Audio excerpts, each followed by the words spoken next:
জাতীয় সমাবেশের মাধ্যমে সরকারের কাছে লেভেল প্লেইং ফিল্ড নিশ্চিত সহ ৭ দফা আদায় করা হবে বলে জানিয়েছেন জামায়াত ইসলামী সেক্রেটারি জেনারেল মিয়া গোলাম পরওয়ার। বিকেলে রাজধানীর সরওয়ার্দী উদ্যানের সমাবেশ স্থল পরিদর্শন শেষে একথা জানান তিনি।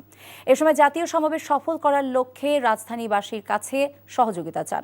সাময়িক অসুবিধার জন্য দুঃখ প্রকাশ করেন তিনি। সারা দেশ থেকে সমাবেশে অংশ নেওয়ার জন্য নেতাকর্মী রওনা দিয়েছেন বলে তিনি জানান। সমাবেশে জুলাই অভ্যুত্থানে আহত শহীদ পরিবারের সদস্যদের জন্য আলাদা ব্যবস্থা রয়েছে বলেও জানান গোলাম পরওয়ার।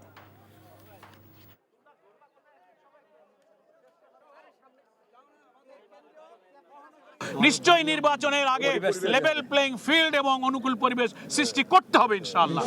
জাতীয় সমাবেশের মধ্য দিয়ে আমাদের মেসেজটা সরকার, প্রশাসন, দেশবাসীর কাছে, ইভেন ন্যাশনাল কনসেনসাস কমিশনের কাছে আমাদের মেসেজটা পৌঁছাতে চাই। এজন্য এই সমাবেশটা সময়ের জন্য খুবই গুরুত্বপূর্ণ। সরকারের দাবি না মানলে নির্বাচনে আপনারা নাও যাইতে পারেন এমন সম্ভাবনা? না, আমরা সে কথা বলিনি। কেন হবে? বান্ডেল থাকলে প্রতি সেনমানিতে টাকা বাঁচবে। বিকাশ সেনমানি বান্ডেল কিনে জিতুন প্রতি লেনদেনে।